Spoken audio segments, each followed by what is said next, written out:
कि अगर इस देश में भारत संविधान और मंडल कमीशन न होता तो मैं कभी यहां नहीं होता और आपके सामने खड़ा नहीं होता। तो जिस सीढ़ी से चलकर मैं आया हूं वो सीढ़ी मेरी आंखों के सामने तोड़ी जा रही है, और मंच पर आकर के मैं आपसे तालियां बजवाने के लिए वो बात कहूं कि सब लोग खुश हो जाएं और कल को मुझे वाइस चांसलर बना दें। वो वाइस चांसलरी किस काम की है कि कल वापस जाके जब मेरे लोग मुझसे पूछेंगे मेरी नौकरी बर्बाद हो गई, शिक्षा बर्बाद हो गई, रोजगार बर्बाद हो गया, तुम उन लोगों के साथ बैठ करके कह रहे थे जय भीम जय मंडल। ये सबसे बड़ा खतरा है। उन लोगों को पहचानिए जो आपके वैचारिक दुश्मन हैं। मैं ओबीसी समाज से आता हूं और मैं ओबीसी समाज को एक शिकायत करता हूं।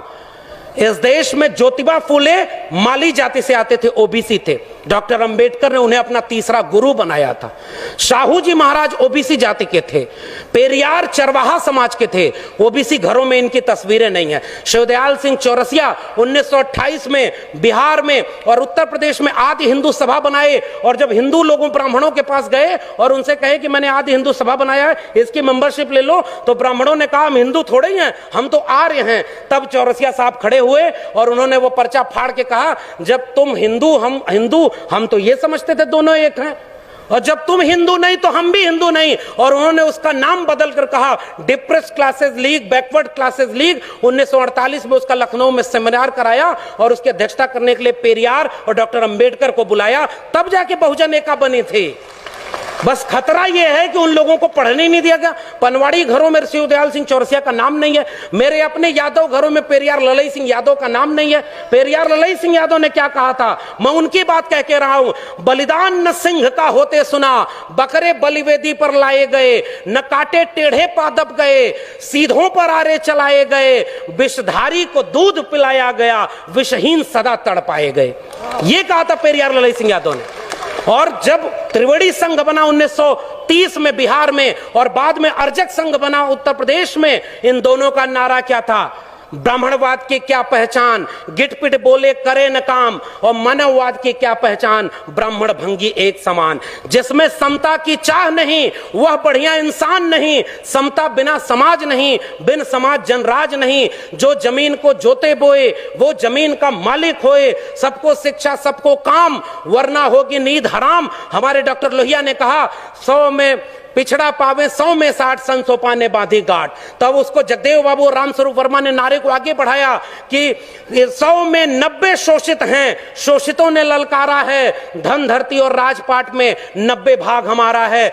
10 का शासन 90 पर नहीं चलेगा, नहीं चलेगा। जो जमीन को जोते बये वो जमीन का मालिक होए, और राष्ट्रपति हो या भंगी की संतान, सबको शिक्षा एक समान, सबको शिक्षा सबको काम, वरना होगी नींद हराम। और सबको शिक्षा दे न सके जो, वो सरकार निकम्मी है, और जो सरकार निकम्मी है वो सरकार बदलनी है। आप नेताओं के गुलाम बन गए इसलिए क्योंकि आप एकजुट नहीं रहे।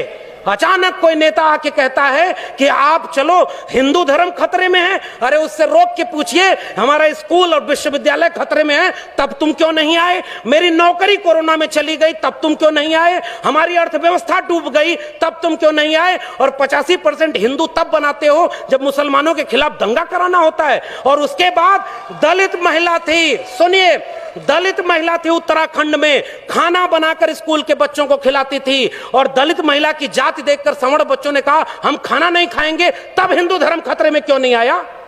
यह मेरा सवाल है। उस महिला की जाति देखते हो क्योंकि वो दलित है इसलिए हम खाएंगे नहीं? पूछिए उन लोगों से 2 अप्रैल के भारत बंद के दिन वो लोग कहां थे जो केंद्र से लेकर के राज्य में सत्ता में बैठे थे और दलित सीटों पर चुन करके गए थे? पूछिए उन लोगों से 13 पॉइंट रोस्टर आया तो वो कहां थे? पूछिए उन लोगों से नई शिक्षा नीति के नाम पर जब सब बेचा जा रहा है, और आज आप कह रहे हो पाकिस्तान कब्रिस्तान। इस देश में हिंदू मुस्लिम की आग तब लगाई जाएगी जब दलित पिछड़े आदिवासी बच्चे अपनी शिक्षा और रोजगार और स्वास्थ्य की बात करेंगे। आज इस देश में एक दलित को राष्ट्रपति बना दिया गया और हाथरस में बेटी को पेट्रोल डाल के जला दिया, तब उस राष्ट्रपति की क्यों जय जुबान खोली? यह सच पूछना जरूरी है। और आपने मुझे आमंत्रित करने का जोखिम लिया था, मैं अपना काम करके जा रहा हूं। आपने ये बात जो कही थी, ऐसे मंचों पर आप हमें नहीं भी बुलाएंगे तब भी भारत के संविधान और मंडल कमीशन ने एक नौकरी दे दी है, हम वहां गुजारा कर लेंगे, हमें आपका वोट नहीं चाहिए। लेकिन मैं चाहता हूं कि इस मंच से घर जाने के बाद ये महिलाएं और बच्चियां, ये नौजवान अपने घर में अपने बाबूजी से पूछें कि आप तो धर्म को बचाने गए थे, मेरी शिक्षा, मेरी रोजगार, मेरी नौकरी और मेरे देश को बेचने वालों के साथ क्यों खड़े थे? ये सवाल आपसे पीढ़ियां पूछेंगी। मैं जानता हूं कि मेरी बातों का कोई असर नहीं होगा, पता नहीं अगली बार आप बुलाएंगे भी कि नहीं बुलाएंगे। लेकिन मैं ये बात कह के जा रहा हूं, जंगल में आग लगी, चिड़िया पानी डाल रही थी और कुछ चिड़िया उस पेड़ से उड़ नहीं रही थी। कविता लिखी है कि आग लगी इस वृक्ष को, जलने लागे पात, उड़ते क्यों नहीं पक्षियों जब पंख तुम्हारे पास। उन पक्षियों का जवाब ध्यान से सुनिएगा, फल खाएं इस वृक्ष का, गंदे कीन्हे पात, धर्म हमारा यही है, जले इसी के साथ। आपके लोग आपको छोड़ करके जो चले गए अपनी सत्ता और कुर्सी के लिए, बाबा साहब के सबसे अच्छे वारिस, सबसे बड़े वारिस ने एक किताब लिखी है, उसको पढ़िएगा, चमचा युग। उस किताब में कई किस्म के चमचे लिखे हैं। 1932 में पूना पैक्ट, आज लोग कहते हैं गांधी बनाम गोडसे, गोडसे की मूर्ति और गोडसे के नाम पर इस देश में दंगा। बाबा साहब ने कहा, और यह बात हमें समझनी चाहिए, अपने पुरखों का केवल नाम लेके फोटो पर माला चढ़ा रहे हैं, नौजवानों की पीढ़ी को समझाइए, नहीं तो कल को आज रामायण देख रहा है टीवी पर, कल राम मंदिर बनवाने चला जाएगा, आपका घर लुट जाएगा, वहां आप खड़े हैं। तब डॉक्टर अंबेडकर रोए थे, पूना पैक्ट जब करके आए। गांधी को 3 गोलियां मारी थी उन लोगों ने जो आज शासन कर रहे हैं। वो हमसे कहते हैं हमारे पुरखे ने गांधी की जान बचाई है, उन्होंने 3-3 गोलियां गांधी के सीने में मारी है, हम वो लोग हैं।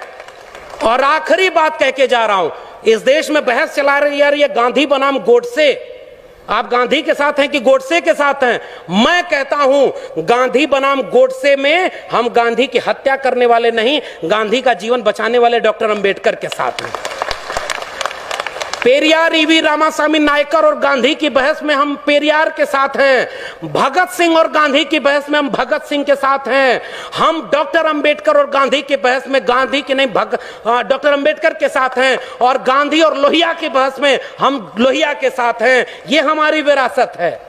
आने वाली पीढ़ियां हमसे पूछेंगी साहब कि जब देश लुट रहा था, आपके बच्चों का भविष्य बर्बाद किया जा रहा था, दंगाई बनाया जा रहा था, तब आप